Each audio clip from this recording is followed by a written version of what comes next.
네, 안녕하십니까. 김정걸 통해서 매일 오전 11시부터 90분간 시청자분들 찾아뵙고 있습니다. 마켓 11 1부 시작합니다. 이한영입니다. 네, 안녕하십니까. 이승원입니다.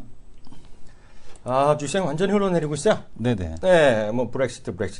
저는 많이 여러 번 얘기를 했지만 그것이 막상 현실화되고 될 가능성이 커져 있죠. 네, 그러다 보니까 여러 가지 악재에 대한 우려감 이런 것들이 많이 나오고 있습니다. 전체 시장 상황 좀 체크해 주세요. 네, 일단 뭐 브렉시트에 대한 우려가 시장에서 여전히 작용을 하는 것 같습니다. 외국인이 거래소에서 1,000억 가까이, 그리고 이제 코스닥에서 256억 가까이 매도에 대한 쪽이 진행이 되고 있는데요. 좀 우려했던 것은 삼성전자가 이제 그동안에 이끌었던 시장, 그러니까 삼성전자가 이제 상대적으로 뭐 시장폭만큼에 대한 하락이 나타나고 있습니다만은 다른 종목군들로까지 이제 하락에 대한 흐름에 대한 쪽이 확산되는 이런 형태에 대한 흐름이 나타나고 있습니다. 일단 브렉시트에 대한 우려감에 대한 쪽이 전 방위에 걸쳐서, 전 업종에 걸쳐서 그 영향에 대한 쪽이 강하게 작용을 하고 있다라고 좀 보셔야 될 것 같고요. 증권주하고 이제 은행주에 대한 하락에 대한 쪽이 좀 두드러지는 그런 상황에 대한 쪽이 전개가 되고 있습니다. 지금 보게 되면은 물론 이제 그 삼성전자 비롯해서 브렉시트 관련돼서 이제 뭐 금리에 대한 이제 시중금리에 대한 상승에 대한 우려감 이런 것들이 지금 건설주에 대한 하락에 대한 쪽도 영향을 미치고 있다라고 보셔야 될 것 같고요. 지금 보게 되면은 좀 억울한 종목 중에 하나가 롯데케미칼이죠. 롯데케미칼 같은 경우는 엑시올사 인수에 대한 쪽 때문에 주가가 하락을 했었는데 엑시올사에 대한 인수에 대한 쪽을 진행하지 않는다라고 했음에도 불구하고 오늘 역시 하락에 대한 쪽이 진행이 되고 있는 게 좀 억울한 측면이지 않나라고 좀 보여집니다. 그 외에 보게 되면은 지금 구조조정 관련주들에 대한 쪽 할 것 없이 전체적으로 하락에 대한 쪽이 전개가 되고 있고, 일부 지금 지난주에 이슈가 있었던 지금 화장품 관련된 이제 이슈가 있었죠. 유해물질 관련된 이슈 때문에 화장품주가 이제 전체적으로 하락을 하는 이제 이런 이슈가 있었는데, 오늘은 리더스 코스메틱이라든가 아니면은 뭐 에이블 CNC, 코스맥스 중심에 대한 반등에 대한 쪽이 다시 코스맥스 BTI 이런 종목에 대한 반등세에 대한 쪽이 나타나고 있는 것이 특징적인 흐름에 대한 쪽으로 나타나고 있습니다. 그 외에도 보게 되면은 화장품 관련주 중에서 네오팜에 대한 상승 이런 것들이 좀 시장에서 좀 그 일부 이제 반등하는 형태에 대한 모습이 나타나고 있습니다만, 시장 전반적으로는 어쨌든 브렉시트에 대한 영향권에서 벗어나지 못하는 형태에 대한 흐름에 대한 쪽이 전개되고 있다, 이렇게 좀 보셔도 될 것 같고, 뭐 브렉시트에 대한 이슈 때문만 어쨌든 간에 시장에 대한 쪽은 브렉시트에 대한 이슈에 대한 쪽이 계속해서 시장을 지배하고 있다라고 좀 보셔도 될 것 같고요. 지금 브렉시트 이슈가 이제 23일이라고 좀 놓고 봤을 때 지금 23일까지는 이제 시장에 대한 쪽이 이 영향권에서 계속해서 진행이 될 가능성에 대한 쪽이 높다, 이렇게 좀 보셔야 될 것 같습니다. 다만 이제 우리가 지금 보게 되면은 영국 시장에 대한 지수를 지금 보시게 되면 영국 같은 경우가 이제 아이쉐어스 영국 지수를 보시게 되면 이제 3% 정도 이제 급락을 하는 이런 모습을 좀 보여줬었거든요. 그러니까 영국 같은 경우도 지금 감안을 해본다라고 한다면 그러니까 브렉시트에 대한 이슈 자체가, 브렉시트가 이제 그 지난주에 이제 김종인 의원이 나와서 얘기했듯이 브렉시트가 된다고 해서 아마겟돈이 오는 게 아니죠. 그러니까 브렉시트가 된다고 하게 되면 결국에는 또 2년간에 걸쳐서 이제 브렉시트를 위한 협상 이런 것을 좀 진행을 해야 되기 때문에 지금 오히려 이제 23일에 대한 쪽이 불확실성에 대한 해소에 대한 쪽으로 달려가는 그런 이제 구간대가 아닌가, 이렇게 좀 보여집니다. 예, 전반적으로 시장 상황은 깔끔하게 정리해 주셨는데요. 뭐 의견 여러 가지가 있잖아요. 네네네. 뭐 막 틀릴 건 없어요. 계속 네. 말씀드리지만 CNN님, 지금 화면은 오늘 저희가 약간 좀 기술적인 에러로 네. 지금 잡아들지 못하는데, CNN이라든가 블룸버그 보면 네. 섬뜩한 제목 쫙 나옵니다. 섬뜩한 제목. 왜냐하면 이런 거죠. 우리가 냉장에 보면 이런 거잖아요. 설문조사라는 것 자체가요. 네. 그리고 금요일에 제가 자세히 보여드렸던 기억나죠? 네네네. 인터랙티브하게 남자, 여자, 부자, 가난한 사람 등등등 아주 제대로 된 거 이렇게 보여드렸었는데요. 저는 이제 제가 수학이나 뭐 통계적으로는 잘 모르잖아요. 네네. 그래갖고 이제 무슨 2% 차이다, 3% 차이다 이런 건 별로 잘 몰라요. 그리고 신뢰도 구간 이렇게 나오면 저는 뭐 97% 신뢰도 구간 나오고 이런 얘기 나오면 제가 머리가 뒤집어져요. 그걸 대한민국에서 보통 사람 중에 아는 사람이 몇 명이나 있을까 생각을 하거든요. 근데 그건 제가 모르겠는데 10%포인트 차이가 났어요. 그네요. 그 뉴스 보셨죠? 네. 그래서 찬성, 브렉시트를 하겠다는 애들이 55%, 안 되겠다는 애들이 45%가 나왔기 때문에 그래서 벌어졌다는 거예요, 지금이요. 그리고 갈수록 이제 이런 거 있잖아요. 숫자는 모르지만 이게 벌어지고 있는 트렌드를 보면 좀 벌어졌다는 거예요. 그래서 일부에서는 게임이 끝났다는 사람도 있고, 뭐 투표 확신층 그런 애들도 있어요. 그렇기 때문에 여전히 잘 모른다. 그런 데 있어요. 그래서 아무도 모른다라고 우리가 이해를 하죠. 네네. 다만 시장은 그거를 대비하는 쪽으로 분명히 가 있어요. 그러면 그 이후에 어떻게 될지 이제 말씀하셨던 대로, 그리고 김정은 위원이 했던 대로 많은 사람 얘기하는 걸 제가 정리해서 말씀드리자면, 제가 이 부분에서 약간의 그 신뢰를 가질 수 있다면, 제가 나름 또 과가, 학부의 과가 정치학이잖아요. 네네. 이번에요, 선거 이전에 대한민국 총선할 때도 보면, 예를 들어 야당이 이기면 시장은 절단날 거라고 했던 사람도 많이 있어요. 법 계속 반대만 하고 안 될 것이 없다. 네. 반대할 거야. 근데 시장은 이렇게 안 밀리잖아요. 네네. 저는 아주 단순 무식하게 말씀드리면요. 어찌되었건 선거 제도라는 건요. 어찌됐건 절대 다수가 원하는 거예요. 절대 다수가. 한 명이 많건 두 명이 많건 내가 투표를 안 했거는 자기가 포기했으니까 할 말이 없고요. 네. 절대 다수가 브렉시트를 원하건 원하지 않건 간에 결정된 거는 이성 교수 말이 맞아요. 불확실성이 해소됐다. 그리고 어떤 결과가 나오더라도 장기적으로 보면 영국에는 호재라고 보고 있어요. 왜냐하면 국민들이 원한 거잖아요.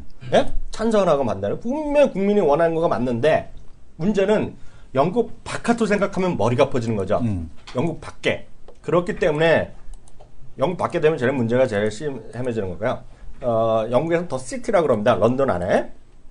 그래서 파이낸스 시티라 그래요. 그래서 거기에는 미국에 있는 대부분의 금융기관 아이비들의 대부분의 본사가 또 유럽 본사가 거기가 있고요.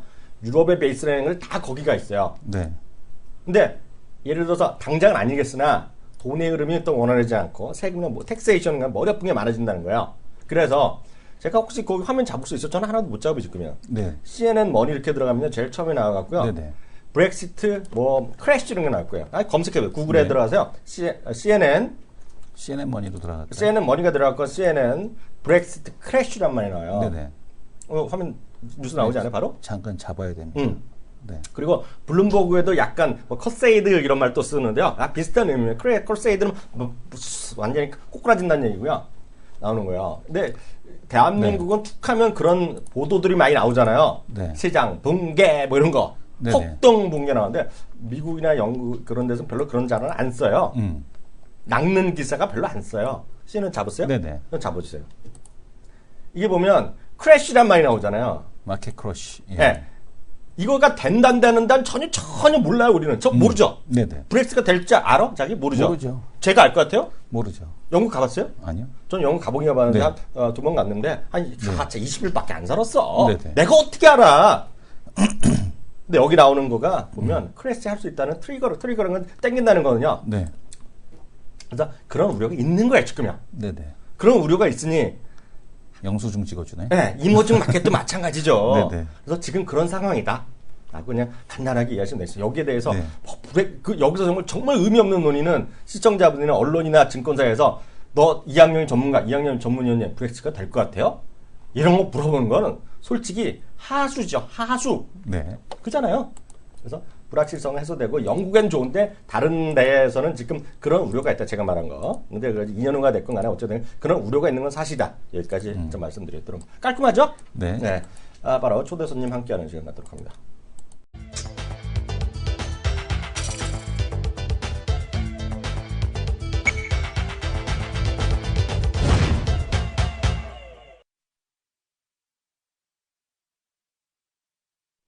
네, 그 이슈 좀 몇 가지 좀 찾아보겠는데요. 오늘 어찌한 뉴스부터 좀 찾아볼까요? 아까 뭐 계속해서 그 브렉시트 관련된 이슈에 대한 쪽 얘기를 해봐야 될 것 같은데요.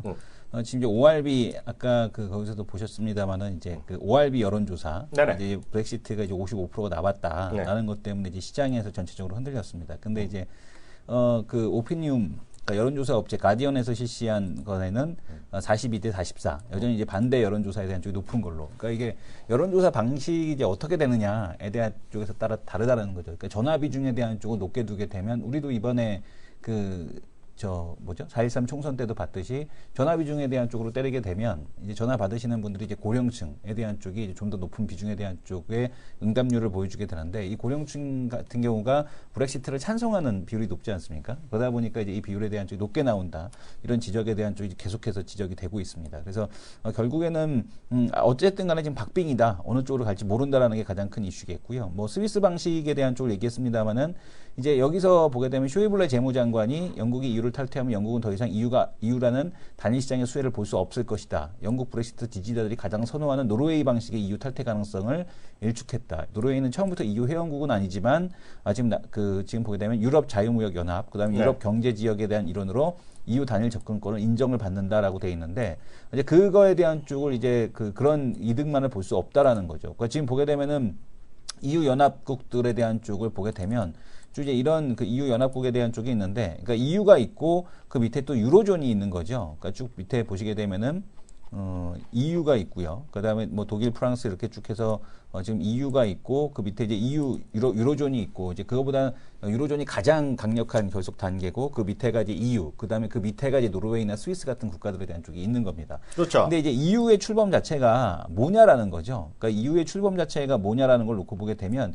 EU는 단순하게 이제 경제 연합에 대한 쪽을 하기 위해서 출범한 그 연합체가 아닙니다. 왜냐하면은 세계 1차 대전과 2차 세계대전에 대한 쪽이 전부 유럽에서 발발을 시작을 했기 때문에 네. 더 이상 좀 안 해보자. 그렇죠, 더 이상 이제 그렇죠. 전쟁 좀 안 해보자라는 거에서 일단 EU라는 그 유럽 연합에 대한 쪽이 출범을 했다라고 좀 보셔야 될 것 같고요. 그러니까 지금 단순하게 경제적인 이슈만으로 EU가 형성됐다라는 것은 아니다라는 점에 대한 쪽을 좀 이해하실 필요가 있지 않느냐라고 좀 보여집니다. 아무튼 좋은 네. 지적을 해주셨어요.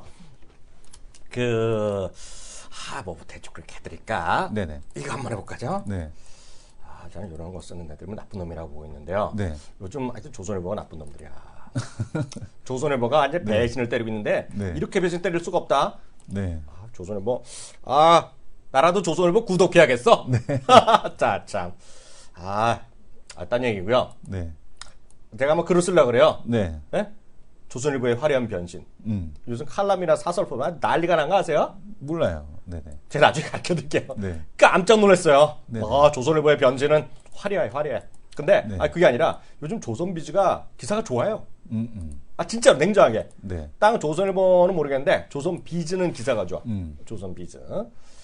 제목이요. 이거 그냥 깔끔하게 보세요. 논란이 있을 수 있어야 하는 거다. 논란이 있을 수 있기 때문에 한번 보시기 바랍니다. 반값 전기차 전쟁 4. 수소차에 올인한 현대차, 수소차도 토요타에 밀려. 한번 보세요. 네? 이거는 다 읽어보시면 됩니다. 왜냐하면 말 잘못했다간 현대차에서 잡혀가면 어떻게? 현대차 이런 데서 높은 사람이 또 전화해갖고 말이야. 저 이학령이 머니투데이 방송 좀 안 나오게 하셔야겠습니다. 한경도 아니고 머니투데이에 어떻게? 그럼 바로 날라가지. 한경이야 뭐 전경련이 대주주니까 한국경제신문이. 현대차도 그만큼 정도 광고 쏘죠. 네네. 바로 날라가죠. 그래서 저는 그냥 비즈 조선에 네네. 조선일보에 하겠습니다. 그래서 조선일보에 관한 여기 한번 보시기 바랍니다. 이렇게 간단히 말씀드리겠습니다. 네, 또 자기 한번. 그러니까 지금 수소차 같은 경우는 그러니까 수소차에 대한 쪽은 장기적으로 같이 갈 수밖에 없는 모듈이라고 다들 얘기를 하더라고요. 네. 그러니까 업계에 계시는 분들이 네. 전기차가 지금 이제 충전 시간이나 이런 것들 때문에 네. 이제 국내에서는 보급되기 어렵고 왜냐하면 이제 충전 시간에서 우리나라 미국이야 뭐 각자 가정용으로 다 충전이 되고 뭐 이렇게 되지만 네. 우리는 이제 그게 어렵기 때문에 상당히 이제 어려울 거다. 그리고 이제 수소차에 대한 쪽이 오히려 좀 더 국내에서는 유리하지 않겠느냐. 왜냐하면은 수소차 같은 경우는 미국에서도 유리한 이유가 뭐냐면 미국에서도 이제 장거리 지금 보게 되면 하는 경우가 많잖아요. 장거리를 이제 이동하려면은 이 수소전지차로 갈 수밖에 없다. 이런 얘기들이 있어서 수소가 지금 느리긴 합니다만 어쨌든 간에 이 전기차 같은 경우는 이 저거를 어떻게 할 거냐. 그 충전 시간에 대한 단축을 어떻게 할 거냐. 이 부분이 이제 계속해서 관건이라고 좀 보셔야 될 것 같습니다. 자, 이제 계속해서 뭐 비슷한 얘기를 좀 하나 해드리게 되면 현대모비스의 이제 자율주행 자동차 지금 보게 되면 이제 계속해서 이제 이슈가 되고 있는데요. 그러니까 현대모비스 같은 경우가 이제 국내 부품사 지난번에 저거를 해줬죠. 그러니까 지난번에 이제 자율주행 자동차에 대해서 어디서든지 할 수 있게 해주겠다라는 얘기를 했고 국내 부품사 중에서 처음으로 자율주행차에 대한 임시 운행 허가에 대한 쪽을 현대모비스가 받았습니다. 그래서 지금 보게 되면은 임시 운행 허가증과 번호판을 받았는데요. 지금 보게 되면 이제 이렇게 이제 지금 구성이 된다는 얘기죠. 지금 보게 되면은 지금 전방 카메라. 영상 기록 장치, 이건 뭐 블랙박스나 마찬가지죠. 그다음에 이제 영상 기록 장치가 있고 전방 레이더가 2군데, 됐고 후방 레이더가 한 군데 이렇게 들어가게 됩니다. 그다음에 이제 마이크로 오토박스라고 해서 하나 또 들어가게 되고요. 별도 기록 장치만 하더라도 지금 보게 되면 3개나 들어가게 됩니다. 반도체에 대한 수요가 늘어날 수밖에 없겠구나라는 걸 좀 보셔야 될 것 같고요. 운행 기록 장치도 들어가게 되고요. 기록 장치만 4개네요, 4개. 그렇죠. 그러니까 이렇게 지금 기록 장치에 대한 쪽이 이제 계속해서 들어가게 되는데 이게 이제 사고에 대한 원인, 그다음에 이제 그런 것들을 이제 알기 원하는 거겠죠. 네네. 그래서 이제 지금 그 임시 허가 차량에 대한 소나타, 자율주행 자동차에 대한 지금 모습이 이렇게 나타나고 있다. 그러니까 제어 장치가 하나 뒤에 달려 있고요. 그다음에 이제 나머지는 레이더, 그다음에 카메라가 하나 들어가 있다. 이렇게 좀 보시면 될 것 같습니다. 그래서 각 레이더와 카메라가 차 주변 360도를 감지한다라고 합니다. 그래서 주행 정보를 제공하는 역할을 한다라고 하는데 그래도 다행인 거는 좀 그 구글 그 자율주행 자동차에서 꼴보기 싫었던 건 요 위에 카메라가 달려갖고 이게 그 뭔 디자인인가 딱 그랬는데 지금 보게 되면 소나타 일단 자율주행 자동차는 지금 그 겉으로는 그 자율주행이라는 표시가 전혀 나지 않고 있다라는 걸 좀 보셔야 될 것 같고요. 그다음에 현대 모비스가 구현할 자율주행 기술은 레벨 3에 해당된다. 레벨 3는 부분 자율주행 단계로 운전자가 손과 발을 자유롭게 두면서 고속도로 주행과 같은 특정 상황에서 주행하는 상황을 주시하지 않아도 된다. 자율주행이 불가능한 상황이 발생하면 운전자가 핸들이나 브레이크를 조작해 수동 모드로 전환해야 된다. 그러니까 핸들만 살짝만 건드려도 이제 전환이 되는 거죠. 그래서 이제 이런 얘기에 대한 쪽을 해주고 있습니다. 그래서 아직까지는 수준에 대한 쪽이 좀 낮은 이제 그런 수준에 대한 쪽을 좀 진행을 하고 있다라는 얘기겠고요.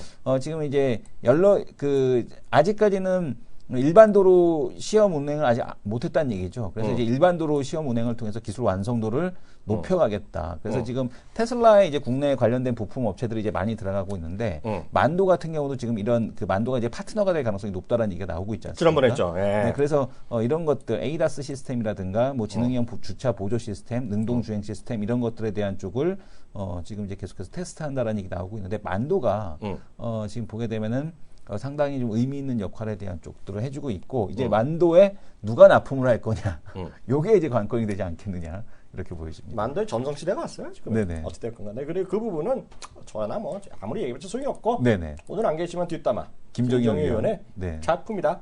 작품이 아니죠. 김정희 의원의 뭐 탁월한 식견이 있었다. 그래도 얘기했잖아요. 이제는 만도는 테슬라에도 했으니 테슬라 했다는 걸 레퍼런스로 끝났다. 네, 그래서 일단 시장에서 그렇게 관심 갖고 일단 보시면 좋을 것 같고요. 하나 또 오늘 또 저거 한번 잠깐 해볼까요? 네. 앵커 리포트. 앵커 리포트 한번 가볼까요? 네. 판때기는 아직 준비 안 됐을 테니까요. 오늘 한번 잠깐 보겠는데요. 제가 화면 잠깐 키워보도록 하겠습니다. 깔끔하게 정리하죠. 너무 바빠서 못했는데요. 제가 오늘 원고 쓴 거 좀 보겠습니다. 화면 좀 잡아주세요. 조금 더 키우겠습니다. 친절하니까요. 제가 친절하니까 더 하겠고요. 15일 새벽입니다. 15일 새벽이면요. 중국 A주의 상해 A주의 MSCI 편입 결과 여부를 확인할 수 있게 됩니다. 지난해보다 편입 가능성 높아진 것으로 예상되는 상황이 되겠고요. 이것 또한 우리 시장에선 외국인의 자금 이탈 요인을 작용할 것으로 보이는데 이게 관련해서 오늘 CNBC 이런 데 가도 기사가 잘 나와 있어요. CNBC, MSCI, 상해 A 이런 거 지금 쫙쫙 나옵니다. 지금. 그러니까 구글에서 뭐 CNBC를 떠나서 상해 A 있죠? 상해 A 그리고 MSCI 이머징 정도 치면요 기사 쫙쫙 나옵니다. 쫙쫙 나와요. 20개 나와요. 그래서 거기서 마음에 드는 거 쭉 한번 읽어보시겠고 이건 어렵지 않기 때문에 구글 번역기 살며시 누르시면 쫙 나오고요. 이해하실 수 있어요. 그래서 그렇게 보셔야 되겠는데요. 결론부터 말씀드리면 외국 언론 증권가는 가능성이 높다라고 얘기하고 있어요. 높다. 첫날 여기 3월 20일인가 첫날 제가 나왔을 때 레포트 보여드렸을 때 제가 일갈했습니다. 국내 증권사 KXX다. 얘기했죠. 제대로 한 페이지도 안 읽어보고 이번에 가능성 없어요. 뭐 이런 얘기 쉽지 않아요. 얘기했던 내 보면 지금 꼬랑지에 확 내렸어요. 그래서 그 레포트 쏟아지고 있습니다. 에? 네. 국내 증권사 가능 없어 해서 가능성 높은 쪽으로 바뀌고 있습니다.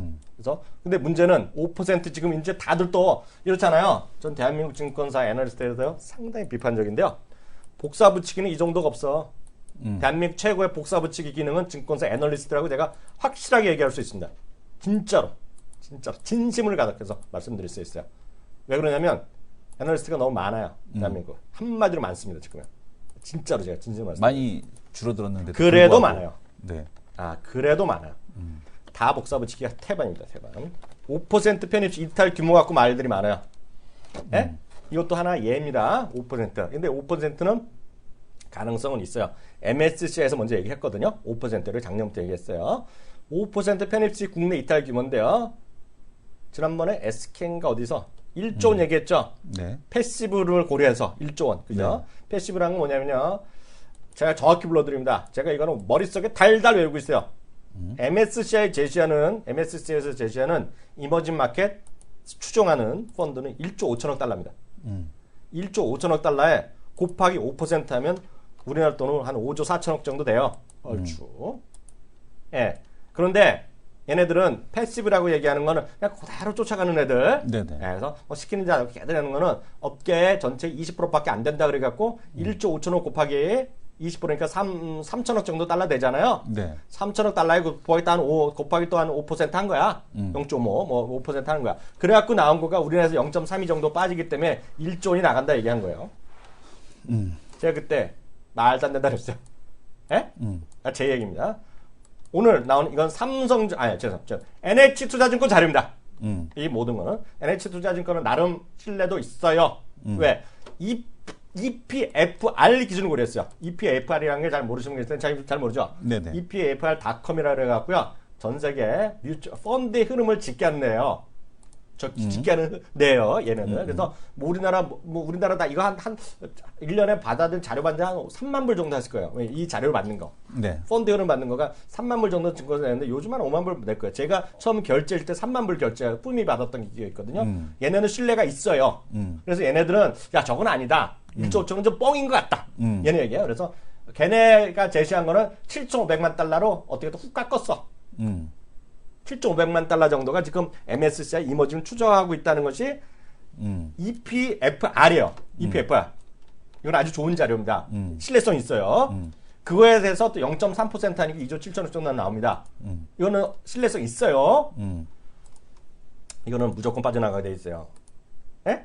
근데 이거는 뭐 오늘 내일 빠져나가는 게 아니라 내년도 7월까지 해서 빠져나간다는 거고, 그 전에 하루 이틀에 빠져버리는 거예요. 근데 그 전에 이제 분위기 때문에 쏠리는다는 거죠. 네. 근데 문제는 5%는 아무 문제가 안 돼요. 그 다음에 또 이제 디테일이 숨어 있잖아요. 우리나라가 MSCI 이머징 들어갈 때 보면 항상 그랬죠. 네. 잘 보세요. MSCI 한국 들어간다, 썸증 들어가면 항상 호재라 그랬어요. 그러면 중국 사람도 호재라 그래야 되잖아. 똑같은 논리로. 네. 중국의 호재면 그 바깥에는 악재죠. 그죠? 그럼 처음에 5%인데, 그러면 몇 년 안에 100%를 가냐는 거잖아요. 이게 100년 걸려서 간다는 의미가 없죠. 네네. 우리나라도 그렇고 외국에 들어가면 또 5년에 갑니다. 5년에 가요. 그러면 지금 곱하기 20배가 빠져나간다는 거예요. 즉 5%에서 100% 가면. 다만 이런 주장은 있어요. 야, 그럼 되겠니? 중국 너무나 큰데 충격을 줄여둬야 되지 않니? 그런 주장이 있어요. 근데 그 얘기를 오늘 아까 말씀드린 CNBC라는 거 좀 자료 찾아보시면 그거에 대해서 또 반대 논리가 있어요. 오늘 시간이 없어서 못 보여드리는데요. 제가 오늘 컴퓨터가 잘 안 돼갖고요. 거기 보면 중국 사람들의 입장에서 중국 금융위원회 감독원 같은 데 기관에 보면 뭔 소리냐? 그렇게 시장에 영향이 없을 거란 얘기예요. 중국이, 왜냐하면 그걸 반영드린 걸 너무 적게 하면 이 MSCI 이머징의 신뢰가 떨어진다는 거예요. 정확하게 자기네 가치 반영 못한다는 거기 때문에 이건 제 생각입니다. 제 생각은 상례대로 4년에서 5년 정도에 100% 페널티가 가능성이 커요. 그 제 주장입니다. 제 주장. 국내 증권사는 전혀 이런 얘기 안 해요. 왜? MSCI 이머징 이런 거는 제가 업계에서 제일 먼저 했던 사람 중에 하나 제가 좀 알아요. 그러니까 제가 틀릴 수도 있으나 그런 기대감을 가질 수 충분히 있으나 중국의 입장에서는 말도 안 된다. 그리고 다른 외국 기관들도 다른 외국 사람의 입장에서 보면 우리는 그게 크지만 외국의 이거 창단하잖아요. 외국 사람의 시각으로 보면 그게 큰 문제가 안 돼요. 그잖아요. 왜 한국을 더 키워줘야 돼? 다른 한국이 크면 큰 만큼 받아줘야 되잖아. 이게 저기 그럴 때가 아니에요. 우리나라는 빨리 외국 사람들이 원하는 대로 빨리 선진국에 갈 생각을 해야 돼요. 근데 하여튼 이렇다는 얘기예요. 그래서 실제 편입이 되는 1년 후에 되더라도 분위기는 썰렁이다. 그래서 최로서 좋은 거는 최대로 좋은 거는 안 들어가는 겁니다. 그냥 중국이. 그리고 아예 워치리스트에서 빠지는 게 최대 호재예요. 그럴 수도 있죠. 미국의 영향력을 해서 야, 중국 저런 놈들은 안 되는 놈들 신뢰성 넣었으니까 MSCI에 못 들어가 이놈아. 그러니까 조금 어제도 그렇고 지난주에 그 특이한 지적이 계속 나오고 있는데 최근 들어서 중국 회사채에 대한 지적이 IMF에서도 나왔거든요. 제 말이 그 말이잖아요. 그러니까 뭐가 어떻게 전개가 빠진다고 하더라도 뭐 그런 걸 핑계로 대서 뺀다고 하더라도 사실상 그 뭐 할 말이 없는 이제 그런 상황이 그래서 아닌가라고 잠깐 보여집니다. 말씀드리면 네. 그래서 있겠고요. 그래서 저는 그냥 있는 그대로 얘기해 드릴 뿐이잖아요. 이건 제가 저를 믿으시면 돼요. 그냥 그러니까 제가 이런 거 제가 늘었어요. 제가 숫자에 가는 건 제가 거짓말 안 하잖아요. 네네네. 제가 맨날 예를 들어서 종목은 예를 들어서 뭐 얘기하고 틀리는 게 허반이죠. 허반. 그래서 이런 건 제가 진지하게 얘기하잖아요. 그래서 간단히 박수 한번 치고 갈까? 오늘 박수가 너무 없다. 네네. 박수가 좀 너무 없어. 너무 지금 없어. 이제 네.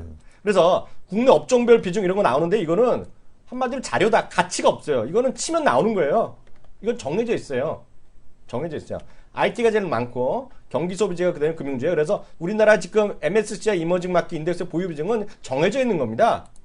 삼성전자, 현대차, 네이버, 신한금융, 현대모비스, SK하이닉스, 한국전력, 포스코, KTNG 순으로 가 있어요. 그리고 그건 자료 차면 쫙 나와요. 쫙 나와 이건요. 그래서 그만큼 무조건 빠진다. 트루파마. 네. 그래서 우리한테 제일 좋은 경우는 뭐다? 중국에 안 들어간다. 못 들어간다. 못 들어간다 보셔야 될까? 아까 잠깐 이수영 교수가 얘기한 거는 여러 번 보여드렸잖아요. 중국의 그 데트 있죠, 데트. 중국의 부채 문제에 대해서 국채는 말할 것도 아니고 회사채는 말할 것도 없고 회사채 뭐 더블이 이런 거 있잖아요. 절대 아니라는 거예요, 그 가치가. 걔네들 주장으로. 근데 저는 제가 이코노미스트도 아니고 제가 거기 신용평가 있는 사람도 아니에요. 이수영 교수가 신용평가 있는 사람이요? 아니죠. 아니잖아요. 저는 그냥 늘 말씀드리지만 이제 절 잡아주시면 이제 내용 끝났습니다. 제가 신용평가사도 아니고 저는 있는 걸 그냥 프리하게 전해드리잖아요, 냉정하게. 그래서 미국에 그런 주장이 많아요. 제가 여러 번 보여드렸는데요. 여러 번 보여드렸는데 하여튼 그런 주장이 많아요. 중국을 어떻게 믿냐. 네, 많기 때문에 일단 그런 좀 분위기가 있다. 그런 거 좀 참고하시면 좋을 것 같아요. 네, 전 여기까지 하겠습니다. 또 좀 하나 좀 해주세요. 네, 하나 더 뭐 시간이 얼마 안 돼서 마지막으로 이제 하나 좀 보도록 하겠습니다. 지금 보게 되면 이제 뭐 시기는 안 좋긴 한데 지금 보게 되면 녹십자 랩셀 그다음에 이제 ST팜이 이제 IPO로 상장이 되게 됩니다. 둘 다 이제 최근 들어서 그 제약바이오 기업들의 2세들에 대한 경영, 3세 경영에 대한 쪽들이 상당히 많은데 이분들이 어떻게 지금 상장을 시키냐면 지주회사 만들어 놓고 그다음에 자회사 상장시켜서 자기 지분 띄운 자회사를 상장을 시켜서 이제 돈을 버는 이제 이런 구조들이 이제 계속해서 나타나고 있거든요. 녹십자 랩셀이 상장을 되고요. ST팜이 또 이제 상장이 되게 됩니다. 그래서 ST팜과 녹십자 랩셀이 이제 둘 다 같은 날 사랑하는데 상장을 하는데요. 녹십자 랩셀 같은 경우는 NK 세포, 그래서 그 자연살해 기반 치료제에 대한 쪽을 하고 있고 국내에서도 이 NK 세포나 NK 관련된 쪽 이제 그 뭐죠?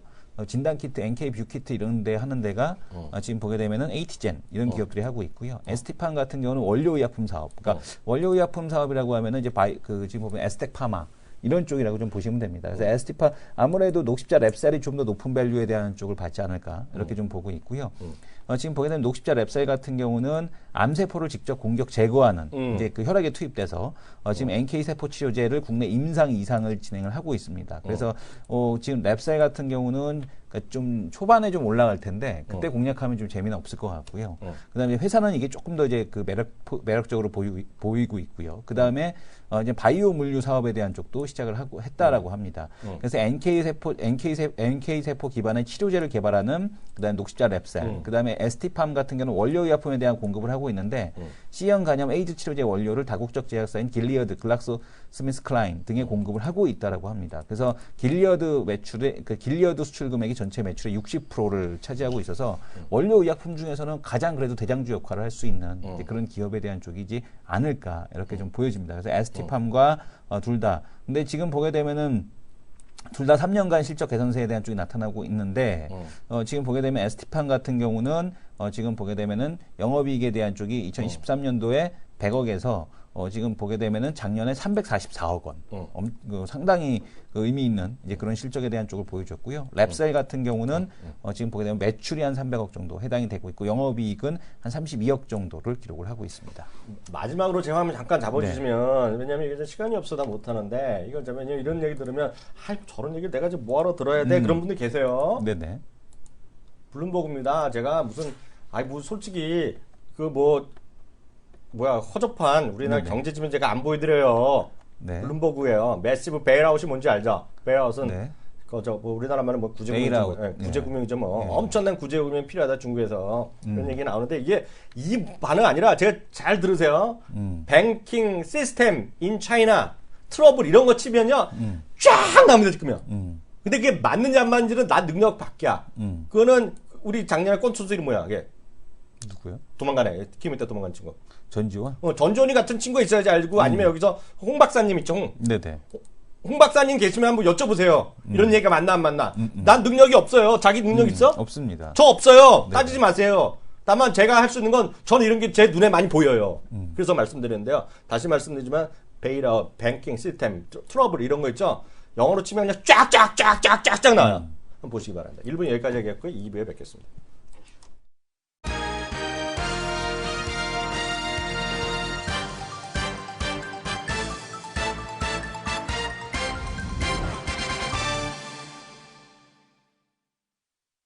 네, 기업주권에서 전해드리는 마켓레븐 2부 시작하겠습니다. 그럼 그렇고요. 아까 딴 얘기 하나 잠깐 하고 넘어가죠. 그 이성원 대표는 요즘 나보다 한참 젊잖아. 애잖아, 애. 네네. 어디 뭐 예약할 때 뭐로 예약해? 무슨 예약을 하는데요? 뭐 식당 예약이나 뭐 이런 거다. 네? 식당 뭐 예약하는 가족들은 부모님 모시고 어디 예약이요? 예. 식당 예약을 굳이 할 때 전화로 하는데요? 전화로 해? 예. 전화로 하는데요? 진짜로? 예. 나도 왜냐면 내가 원하는 식당이 뭐 앱에 올라와 있으면 모르겠는데 원하는 식당은 앱에 안 올라와 있어요. 그래서 이제 앱이 뭐야? 앱이나 이런 그 온라인상에서 온라인상에서 예, 웬만하면 네이버 치면 다 나오잖아. 아니요, 근데 그 뭐 그런 시스템을 갖춰 있는데도 그렇게 많지 않고 제가 원하는 곳들은 다 보게 되면은 그 전화 예약으로 주로 받지 뭐 앱이 따로 운영이 된다거나 왜냐하면 그거 자체 운영하는 것 자체에 돈이 들기 때문에 그렇지. 예. 자기도 잘 모르나 예, 보네. 예. 근데 깜짝 놀랐어요. 내가 얼마 전에 또 제가 또 예쁜 여자랑 가끔 만나잖아요. 네네. 이 친구랑 밥을 먹는데 어디 가서 만나기로 했는데 갑자기 예약하자마자 저 이거 체크해야 되죠 하고 하더라고. 네네. 그래서 요즘은 예쁜 여자들은 전화로 예약을 잘 안 한대요. 진짜로 있었던 일이에요. 네. 네이버로 예약한다예요. 네이버로. 그 화면 한번 잡아드릴까요? 네네. 이거예요. 부킹. 이게 네이버 예약이에요. 네네. 전 부킹 네이버닷컴인데 네. 이걸 엄청 쓴대요, 진짜.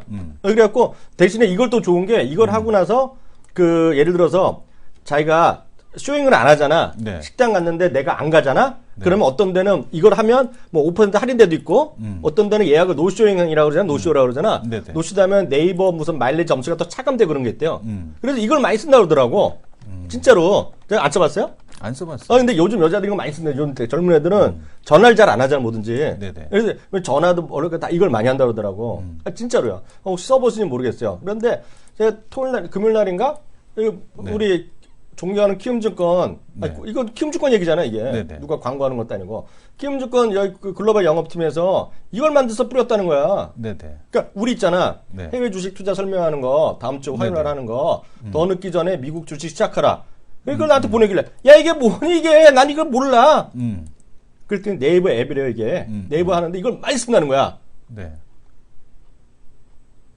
첫날 하자마자 80명이 신청했고요. 50명인가. 좀 전에 확인했는데 250명 신청했어요 지금. 이거 많이 쓴대요. 네네. 그래서 여러분들 여기 제가 여기 이제 어딘지 모르겠어요. 네이버에도 써 있고 뭐 네. 했는데 또 제가 링크 걸어드렸거든요. 혹시 오실 분요 이걸로 보시기 바랍니다. 깔끔하죠 이거 정말. 네. 진짜로 많이 쓴대요. 그래갖고 업체도 좋아한대. 그래 이걸 하면 노쇼하는 애들이 거의 없다네. 네, 이렇게 이해하시면 좋을 것 같습니다. 바로 다음 코너 들어가도록 하겠습니다.